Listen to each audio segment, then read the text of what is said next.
Historia 1. El reloj detenido. Julián siempre había sido un hombre de rutinas. Despertaba todos los días a la misma hora, tomaba el mismo café sin azúcar y salía de casa con su viejo reloj de pulsera, un Omega de los años 70 que había pertenecido a su padre. Era un objeto que no solo medía el tiempo, sino que lo conectaba con su infancia, con aquellos días en los que su padre lo levantaba temprano para ir juntos a pescar, diciéndole siempre la misma frase: el tiempo no se detiene. Hijo, solo nosotros lo hacemos. Durante años, aquel reloj funcionó a la perfección. No importaba cuántas veces lo dejara caer, cuántos inviernos soportara o cuántas lluvias lo empaparan. Seguía marcando el tiempo con precisión. Pero una mañana cualquiera, mientras se abrochaba el cinturón y se preparaba para salir al trabajo, Julián notó algo extraño. La manecilla de los segundos no se movía. Se había detenido exactamente a las 5:47. Frunció el ceño, lo sacudió un poco, intentó darle cuerda. Nada. El reloj simplemente estaba muerto. Debe ser la pila, pensó. No le dio importancia. Guardó el reloj en el cajón del escritorio y salió apurado. Esa tarde, al regresar a casa, escuchó un leve tic metálico proveniente del mismo cajón. Lo abrió y vio el reloj funcionando otra vez, marcando la hora correcta como si nada hubiera pasado. Sonrió. Tal vez había sido un simple falso contacto. Pero al día siguiente, mientras se preparaba para salir, volvió a notar el mismo detalle: el reloj estaba detenido, otra vez a las 5:47. Esa coincidencia empezó a incomodarlo. ¿Por qué justo esa hora? Lo giró entre sus dedos, tratando de recordar si algo importante había ocurrido a esa hora en su vida. Nada. Ningún recuerdo, ninguna fecha. Sacudió la cabeza, se lo puso de nuevo en la muñeca y siguió con su día. Pero esa noche, mientras intentaba dormir, no dejaba de mirar el reloj sobre la mesita. Temía que se detuviera otra vez. Durante la madrugada, abrió los ojos por instinto.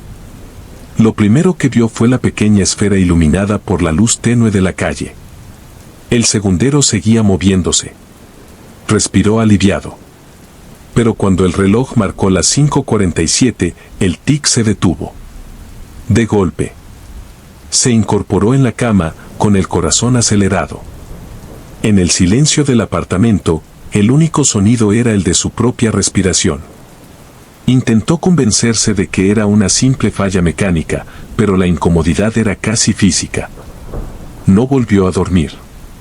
Durante los días siguientes, el fenómeno se repitió. A veces el reloj se detenía durante el día, a veces por la noche, pero siempre, exactamente, a las 5:47. Julián empezó a obsesionarse. Llevó el reloj a un relojero del barrio, un anciano de manos temblorosas que lo revisó con una lupa durante varios minutos. Mecánicamente está perfecto, dijo el hombre. No hay razón para que se detenga.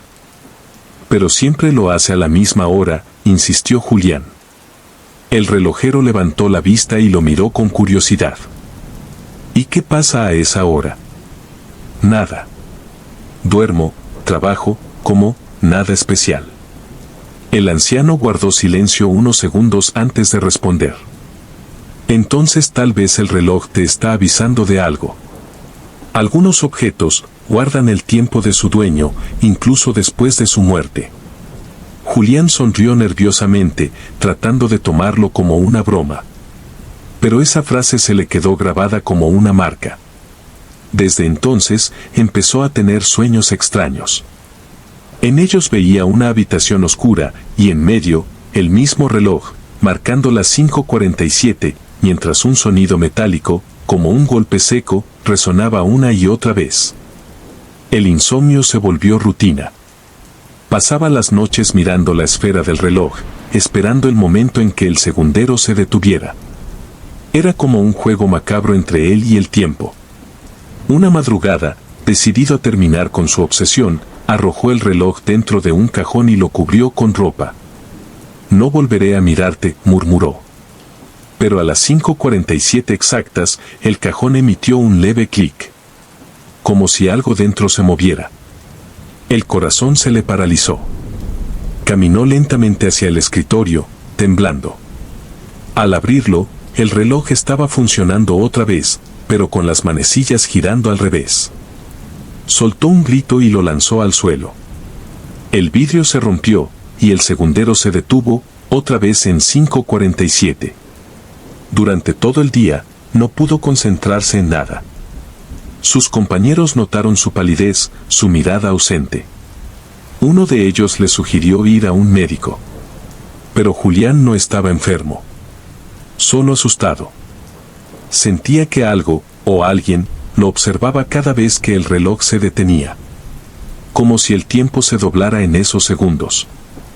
Esa noche, al llegar a casa, encontró la puerta entreabierta. Entró despacio, con el corazón golpeándole el pecho. Todo estaba en su lugar, excepto por una cosa, el reloj, el mismo que había roto, estaba sobre la mesa del comedor, con el vidrio intacto. Dio un paso atrás. No podía ser. Se acercó, temblando, y lo tomó entre las manos. La manecilla de los minutos avanzaba lentamente. Las agujas marcaban las 5:45. El aire en la habitación se volvió pesado. Un zumbido lejano empezó a escucharse, como si el edificio entero vibrara. Julián se quedó quieto, observando cómo el segundero avanzaba. 46. 47. El reloj se detuvo. En ese instante, una lámpara del techo se balanceó bruscamente.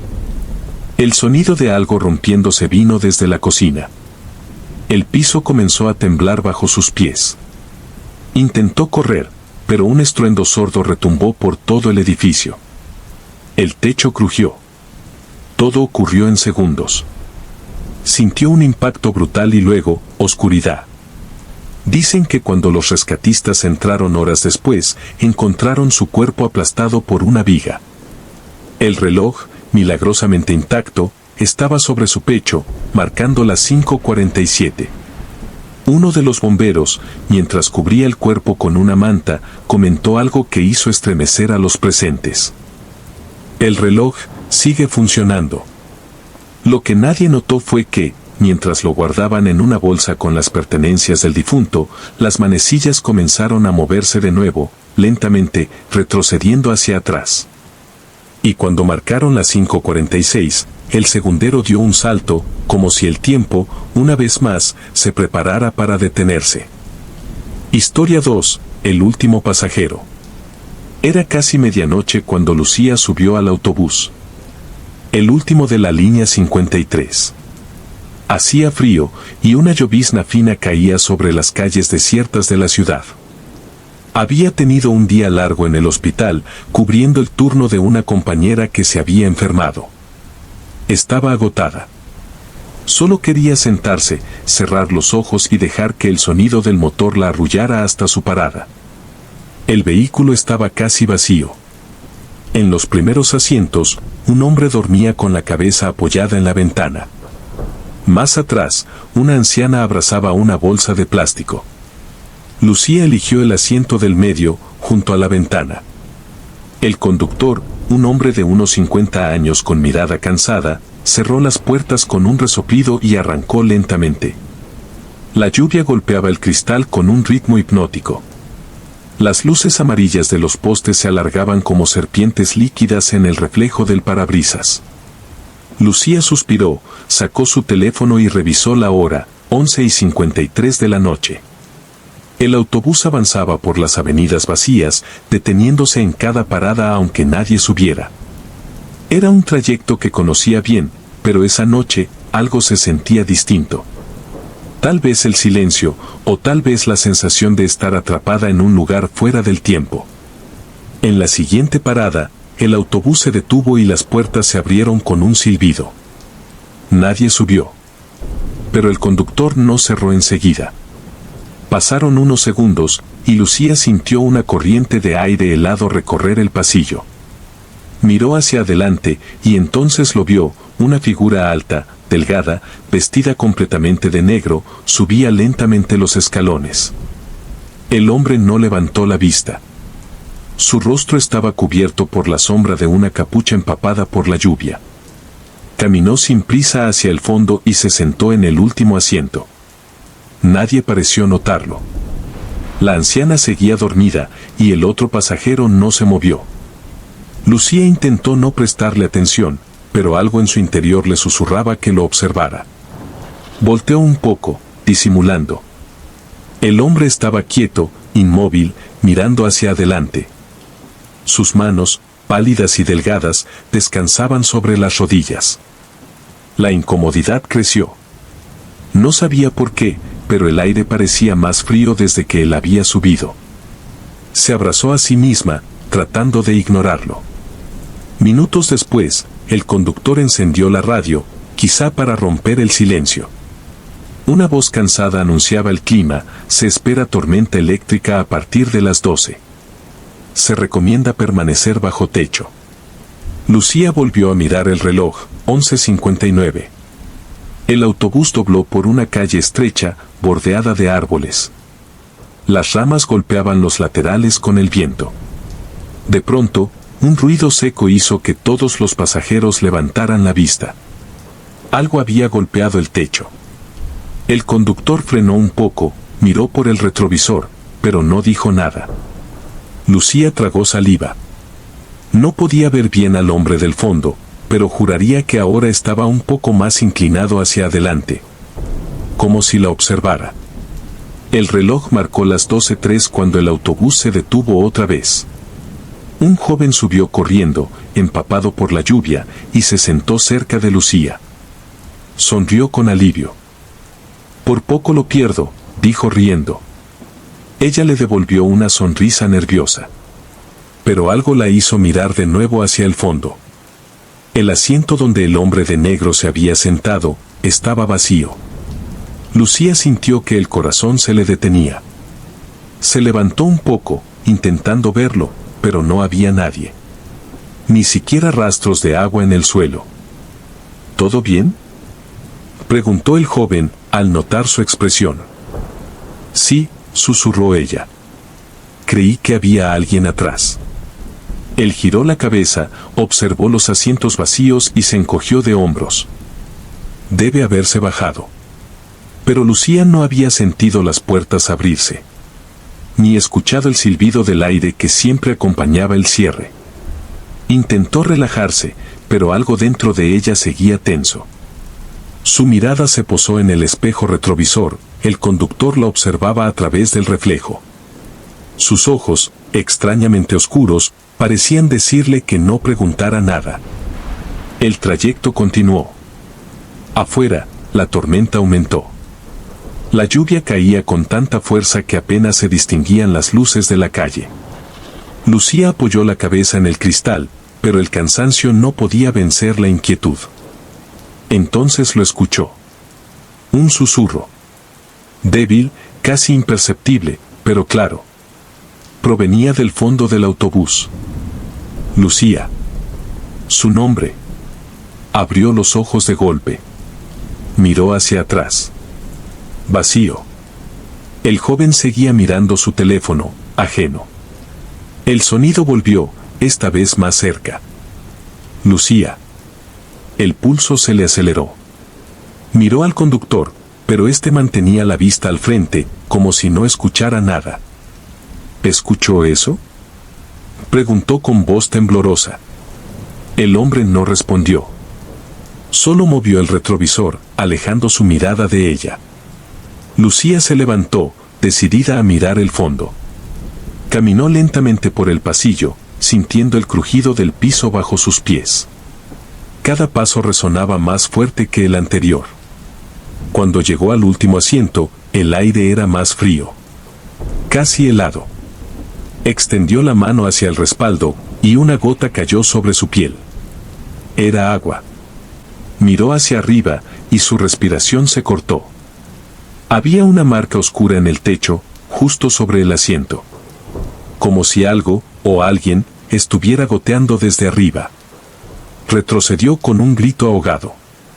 El joven se levantó alarmado. ¿Qué pasa? Pero antes de que pudiera responder, el autobús frenó de golpe. Las luces parpadearon y el motor se apagó. Solo se escuchaba el sonido de la lluvia y el viento azotando las ventanas. El conductor bajó la vista, murmurando algo incomprensible. Luego giró la llave. Nada. Lucía intentó calmar su respiración. El silencio era insoportable. Entonces, un ruido metálico recorrió el techo, como pasos que se movían de un extremo a otro.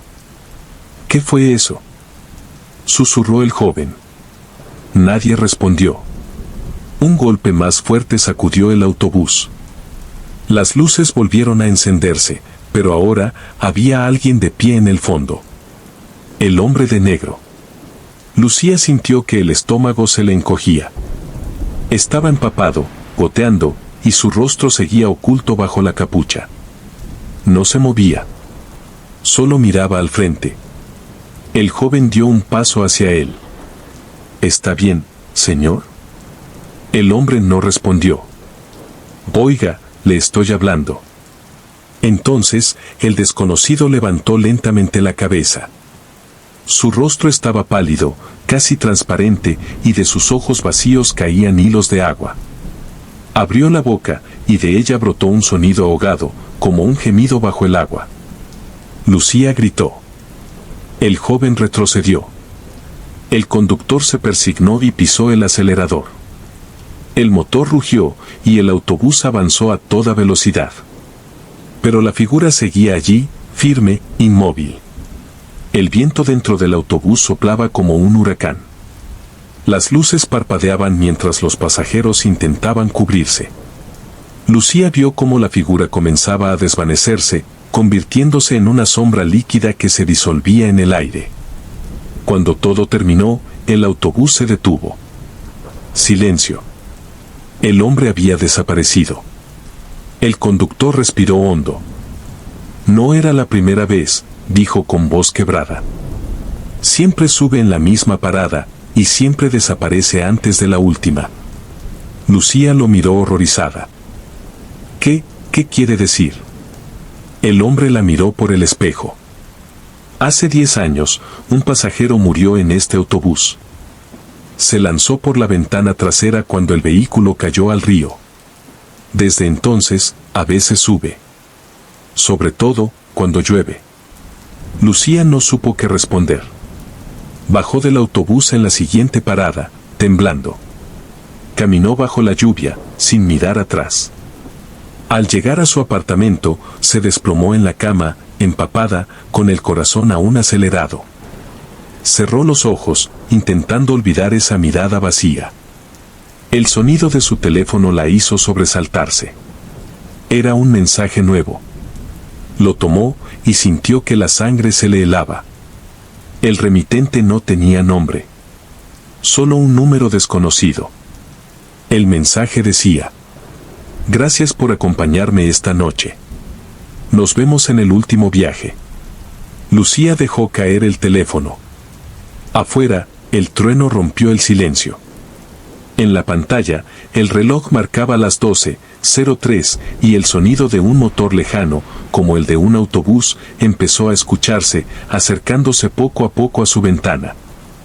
Historia 3. La canción en el cementerio. La primera vez que Elisa escuchó la melodía fue en un sueño. Era una noche tibia, tranquila, de esas en las que el viento apenas mueve las cortinas y todo parece detenido en un instante eterno. En su sueño, ella caminaba por una calle vacía, envuelta en una neblina plateada, y a lo lejos sonaba una música suave. Era una canción que nunca había escuchado antes, pero que, de algún modo, le resultaba familiar. Sonaba como una vieja grabación en un tocadiscos antiguo, con un ritmo lento y una voz femenina cantando algo que no podía entender. No recordaba las palabras al despertar, solo la sensación de melancolía que le dejó. Pensó que era un sueño más, una invención de su mente cansada. Pero la segunda noche, la canción volvió. Esta vez, la escuchó con más claridad. Sonaba detrás de una puerta entreabierta, y al cruzarla, vio una figura sentada frente a una radio vieja. La mujer vestía de blanco, su cabello caía sobre los hombros y movía los labios al ritmo de la melodía. Elisa intentó acercarse, pero la figura levantó el rostro y le susurró algo. No recordaba las palabras exactas, solo una frase que la hizo despertar de golpe: esta canción sonará cuando te toque partir. A la mañana siguiente, Elisa no quiso contárselo a nadie. Era una chica de 17 años, racional, sin tiempo para supersticiones. Vivía con su madre, una mujer trabajadora que apenas tenía momentos para sentarse a escuchar historias de sueños. Sin embargo, todo el día sintió un peso en el pecho, una ansiedad sin razón aparente. Por la noche, evitó dormir. Encendió la televisión, puso música, trató de distraerse, pero cuando el cansancio la venció y cerró los ojos, la melodía volvió, más nítida que nunca. Esta vez, no había niebla ni puerta. Solo un camino de piedra, iluminado por la luna, que conducía a un portón de hierro. Detrás del portón, una cruz. Y la canción sonaba como si el viento la trajera desde un lugar profundo, bajo tierra. La voz femenina repetía el mismo verso, una y otra vez, hasta que Elisa despertó llorando, con el corazón desbocado. Durante el desayuno, intentó convencer a su madre de que había sido solo una pesadilla. Pero su madre notó su palidez. «Estás muy callada últimamente, hija», dijo, sirviéndole café. «Tal vez te está afectando tanto estudio». Elisa asintió. No sabía cómo explicarle que su propio subconsciente parecía advertirle de algo. Esa tarde, tomó el mismo camino de siempre hacia la escuela, cruzando la calle que bordeaba el cementerio municipal. No le gustaba pasar por ahí, pero era la ruta más corta. Cada vez que lo hacía, sentía el aire más frío, más denso. Las lápidas parecían vigilarla, y los árboles dentro del muro proyectaban sombras largas que se estiraban hasta el asfalto. Al pasar frente a la reja principal, se detuvo. Lo escuchó. Leves notas, apenas audibles entre el ruido del viento. Una melodía. La misma. Elisa se paralizó. Miró a su alrededor. No había nadie. Solo autos que pasaban a lo lejos y el zumbido de las lámparas encendiéndose con el atardecer. Pero la música continuaba. Venía del interior del cementerio. Dio un paso atrás, pero la curiosidad la venció. Se acercó lentamente al muro de piedra, buscando el origen del sonido. Era una melodía dulce, pero triste, como un lamento disfrazado de canción de cuna. La escuchaba claramente, aunque sabía que eso era imposible. No había altavoces, ni radios, ni nada dentro. «Debe ser mi imaginación», susurró. Se dio media vuelta para irse, pero algo en la reja llamó su atención. Una figura, al otro lado, la observaba en silencio. Una mujer de cabello oscuro, piel pálida, vestida con un atuendo idéntico al que Elisa llevaba puesto ese día, jeans, blusa blanca, una chaqueta azul. La respiración se le cortó. La figura levantó la mano y la imitó, moviéndose como un reflejo en un espejo. Pero detrás de ella no había vidrio, solo los hierros oxidados de la entrada. Elisa dio un paso hacia atrás, temblando. La figura sonrió con tristeza y le señaló el pecho, justo sobre el corazón. En ese instante, un claxon resonó detrás de ella. Giró bruscamente, cegada por las luces de un coche que venía demasiado rápido. El impacto la lanzó varios metros hacia adelante. Todo fue un estallido de dolor y oscuridad. Por un momento, creyó escuchar gritos, pasos corriendo, sirenas. Pero sobre todo, escuchó la canción. La misma melodía. Flotaba en el aire, girando a su alrededor como un eco. Y en medio de la confusión, vio una mano extendida, idéntica a la suya, ayudándola a levantarse. No sintió el suelo, ni el peso del cuerpo. Solo una ligereza extraña, y el murmullo de la voz femenina cantando desde algún lugar lejano.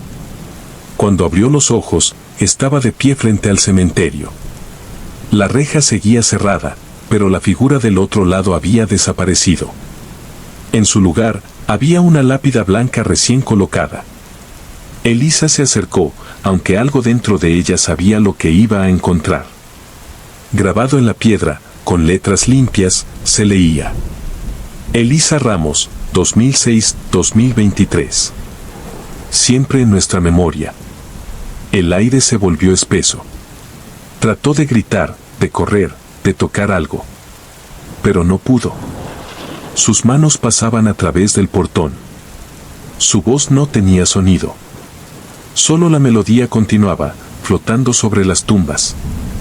Intentó recordar cómo había llegado allí, pero los fragmentos se mezclaban: el auto, la luz, el dolor, la oscuridad. Solo quedaba la canción. Desde la distancia, una mujer lloraba. Era su madre, vestida de negro, apoyada sobre la misma lápida. Llevaba una pequeña radio portátil en la mano. Sonaba una canción, antigua, de voz femenina. Era la misma melodía que Elisa había soñado. Su madre la había encontrado al azar en una emisora local, la mañana del funeral. Dijo que le recordaba a su hija, que era como si ella le hablara a través de esa música. Cada noche, desde entonces, la mujer regresaba al cementerio y ponía la canción junto a la tumba. La melodía llenaba el aire, mezclándose con el viento y los murmullos de los árboles. Pero esa noche, algo cambió. Cuando la madre se retiró, olvidó apagar la radio. Y poco después, el vigilante del cementerio juró haber visto una figura joven, de cabello oscuro, caminando entre las lápidas, siguiendo el sonido. A la mañana siguiente, encontraron la radio rota en el suelo y el casete atascado. En la cinta, una voz apenas audible había sido grabada sobre la canción. Decía: ya no puedo dormir. La melodía no se detiene. Desde entonces, algunos visitantes dicen escuchar la canción si pasan frente al cementerio después de medianoche. Otros aseguran que han visto, a través de la reja, a una muchacha de blusa blanca, mirando hacia la calle, como esperando algo. Nadie ha podido encontrar la grabación original de esa canción. La emisora que supuestamente la transmitía nunca registró el título ni el nombre de la cantante. Y cuando los técnicos revisaron la frecuencia, descubrieron que la señal que emitía esa melodía provenía de un transmisor antiguo, abandonado desde hacía más de 20 años. A veces, las almas no aceptan su silencio. Buscan un sonido que las mantenga vivas, un eco que las ate al mundo que dejaron atrás. Y quizá, por eso, Elisa sigue caminando frente a aquel muro de piedra, repitiendo los versos que ya no recuerda, esperando que alguien más escuche su canción. Una noche, un joven que tomaba un atajo hacia su casa pasó por ahí y detuvo su bicicleta. La escuchó. Una melodía vieja, triste, como salida de un sueño. Levantó la vista y, entre los barrotes, vio una sombra que parecía moverse al compás de la música. Creyó oír una voz femenina susurrando: esta canción sonará cuando te toque partir. Asustado, pedaleó lo más rápido que pudo, sin mirar atrás. Al llegar a casa, seguía escuchando la melodía en su cabeza. 3 días después, un accidente en la misma calle del cementerio dejó su bicicleta destrozada junto a la reja. Nadie escuchó el impacto. Nadie vio nada. Pero el vigilante aseguró que esa noche la canción volvió a sonar, suave, incesante, como si alguien hubiera encendido de nuevo la radio. Dicen que, si pasas por allí cuando el reloj marca las 12, puedes oír la melodía, siempre la misma, repitiéndose una y otra vez. Algunos la confunden con el viento. Otros juran que la voz femenina dice palabras diferentes cada vez, como si hablara con quien la escucha. Nadie ha podido grabarla. Los dispositivos se apagan, las grabadoras se detienen, y los relojes marcan siempre la misma hora, 12:03. A esa hora, el aire se vuelve más frío, y el muro parece respirar. A veces, entre los hierros del portón, se puede ver una figura joven, con una chaqueta azul y una mirada vacía, tarareando la misma canción que escuchó 3 noches antes de morir. Y si te detienes demasiado tiempo, si te atreves a escucharla completa, puede que la melodía no se vaya contigo. Puede que te siga a casa, sonando en los rincones, entre los sueños, esperándote, hasta que un día, también sea tu turno de escucharla por última vez. Historia 4. El retrato familiar. Era una tarde tranquila de domingo cuando la familia Ortega decidió tomarse una fotografía. No era un día especial, simplemente, Laura, la madre, había limpiado la sala y vio la luz perfecta entrando por la ventana. Su esposo, Andrés, estaba sentado leyendo el periódico, los niños jugaban en el piso, y ella pensó que sería bonito guardar ese momento. Llevaban tiempo sin una foto juntos. Así que sacó la cámara digital, la colocó sobre el trípode, y pidió a todos que se acomodaran en el sofá. Vamos, una sonrisa, dijo con entusiasmo. El clic del obturador sonó, seco, claro, y todo quedó inmortalizado en la pantalla. Una foto sencilla, 4 personas en una sala luminosa, con un cuadro al fondo y una planta junto a la ventana. Nada fuera de lo común. Días después, Laura llevó las fotos a imprimir. Cuando las recogió, notó que una de ellas tenía algo extraño. En la imagen familiar, justo detrás de Andrés, había una silueta difusa. Parecía otra persona de pie, entre las sombras. El rostro era apenas visible, pero tenía una forma inquietantemente parecida al de su esposo. Pensó que era un error de lente, un reflejo de la luz. Le mostró la foto a Andrés, y él la observó en silencio. Debe ser una sobreexposición, dijo, aunque su tono sonó más inseguro que convincente. La guardaron en el cajón y no volvieron a hablar del tema. Las semanas pasaron, y poco a poco, cosas pequeñas comenzaron a cambiar. Laura notó que el reloj del pasillo se detenía siempre a la misma hora, las 11:47. Cada noche lo ajustaba, y cada mañana lo encontraba detenido en el mismo punto. Una vez, al levantarse temprano, escuchó un clic en la sala, como si la cámara hubiera tomado una foto por sí sola. Al revisar, la batería estaba cargada, pero había una imagen nueva, la sala vacía, oscura, con el sofá iluminado por un destello. Intentó convencerse de que era un fallo técnico. Pero al día siguiente, el perro de la familia comenzó a comportarse de manera extraña. Ladraba frente al pasillo, mirando hacia el retrato familiar colgado en la pared. Ladraba con rabia, como si viera algo moverse allí. Andrés decidió que estaban exagerando. Las cámaras a veces hacen cosas raras, dijo. Sin embargo, esa noche, él fue quien escuchó el clic. Estaba dormido, y el sonido lo despertó. Miró el reloj, las 11:47. Bajó a la sala, encendió la luz, y vio la cámara sobre la mesa. El indicador rojo del temporizador aún parpadeaba. Al revisar la pantalla, sintió un escalofrío recorrerle la espalda. La foto mostraba la sala, tal como estaba, pero había una figura de pie junto al sofá. Era él. Mismo rostro, misma ropa, pero con los ojos cerrados y la cabeza inclinada hacia un lado. A la mañana siguiente, Laura lo encontró sentado en la mesa, con la cámara en la mano. Tenía el rostro pálido. ¿Qué pasa?, preguntó ella. Andrés le mostró la foto. Ella se quedó muda. Debe ser una edición, murmuró. Pero él negó con la cabeza. No tengo explicación, dijo. Decidieron borrar todas las imágenes. Formatearon la cámara, guardaron el trípode y se prometieron no volver a usarla. Durante unos días, todo volvió a la normalidad.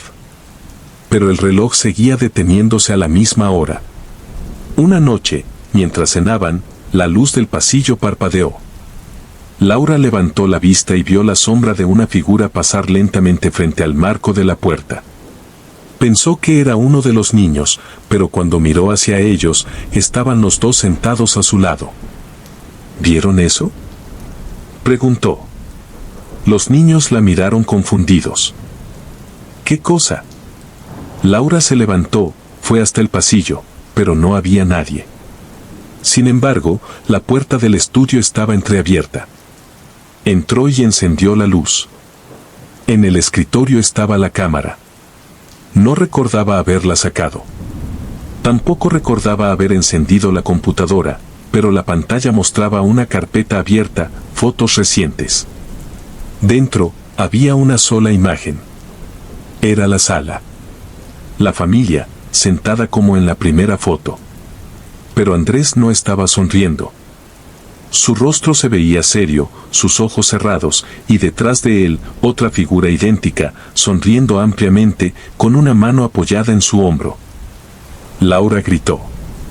Andrés corrió, vio la pantalla, y palideció. Apagó la computadora de un golpe y la desconectó. «Esto no puede ser», murmuró. «Debe ser una broma». Pero nadie tenía acceso a esa cámara. Nadie. Esa noche, Laura no pudo dormir. Cada vez que cerraba los ojos, veía la imagen, su esposo duplicado, la sonrisa inquietante, la mano en el hombro. Alrededor de las 11:47, el clic volvió a sonar. Andrés no se movió. Laura lo empujó, pero él respiraba con dificultad. Su rostro estaba pálido. «Andrés, despierta». No respondió. El reloj se detuvo. 11:47. Cuando llegaron los paramédicos, confirmaron lo que Laura ya sabía. Infarto. Instantáneo. Dijeron que no había sufrido. En los días siguientes, la casa se llenó de silencio. Laura retiró todas las fotografías, incluso la del retrato familiar. Pero por más que intentaba, no podía borrar aquella imagen de su mente. Una tarde, revisando su teléfono, encontró una notificación extraña, una copia automática de fotos recientes. La abrió. Era la misma foto. Ella, los niños, y Andrés detrás, con los ojos cerrados. Lloró durante horas. No entendía cómo esa imagen seguía apareciendo. Decidió borrarla y dejar el teléfono a un lado. Pero justo antes de apagarlo, notó un detalle que antes no había visto. En la esquina inferior, en letras diminutas, había una fecha registrada automáticamente por la cámara. Era el día exacto de la muerte de Andrés, tomada a las 11:47. No volvió a tocar una cámara durante meses. Los niños evitaban la sala, decían que a veces, por las noches, escuchaban el clic de un obturador y veían destellos de luz. Laura los tranquilizaba, pero ella también los escuchaba. Pasaron los años. La familia intentó rehacer su vida. Los niños crecieron, se mudaron, y Laura, ya mayor, seguía viviendo en la misma casa. A veces, cuando limpiaba, encontraba fotografías nuevas en lugares imposibles, dentro de libros, entre la ropa doblada, incluso debajo de la almohada. Todas mostraban la misma figura borrosa detrás de ella, con el rostro de Andrés, sonriendo en silencio. Una tarde, su hija la convenció de tomarse una nueva foto familiar, para tener algo bonito de recuerdo. Laura aceptó, aunque algo dentro de ella se estremeció. Pusieron la cámara del celular en automático y posaron en la sala, en el mismo lugar donde había estado el retrato original. «Sonríe, mamá», dijo su hija. Clic.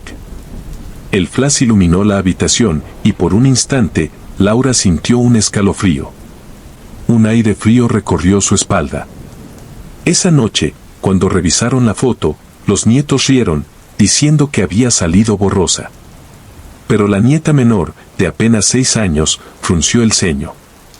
«Abuelita, ¿por qué el abuelo está contigo?» Laura sintió que la sangre se le helaba. Tomó el teléfono y amplió la imagen. Y ahí estaba. Entre ella y sus hijos, el rostro de Andrés, más nítido que nunca, mirándola directamente, con los ojos abiertos y una expresión imposible de descifrar. Intentó mantener la calma, pero su respiración se aceleró. Los demás insistieron en que debía ser un efecto de luz, un fallo de lente, una coincidencia. Ella sintió, pero sabía que no era así. Esa mirada la reconocía. Era la misma que había visto años atrás, antes del clic final. Esa noche, no pudo dormir. El viento soplaba fuerte, y cada vez que cerraba los ojos, escuchaba un susurro, un leve murmullo que parecía venir del pasillo. Sonríe.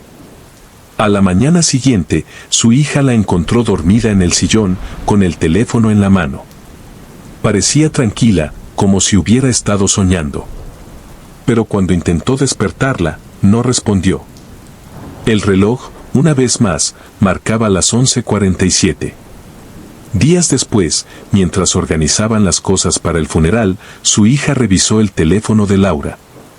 Había una foto nueva, tomada esa misma noche. Mostraba la sala, vacía, con el sillón donde su madre había dormido. Pero esta vez, había dos figuras sentadas una al lado de la otra, tomadas de la mano, Laura y Andrés, mirando a la cámara, sonriendo. El clic resonó, suave, antes de que la pantalla se apagara sola. Desde entonces, cada vez que alguien nuevo se muda a la vieja casa de los Ortega, los vecinos aseguran ver destellos de luz en la sala, como si alguien siguiera tomando fotografías. Algunos juran escuchar el sonido del obturador cuando el reloj marca las 11:47. Y en ocasiones, cuando revelan fotos tomadas dentro de esa casa, una pareja sonriente aparece al fondo, mirándolo todo, inmóvil, eterna. Dicen que no hay nada más triste que un recuerdo que no quiere desvanecerse. Pero en la casa de los Ortega, los recuerdos no se van. Siguen vivos, impresos en cada imagen, esperando el momento exacto en que el siguiente clic los traiga de vuelta.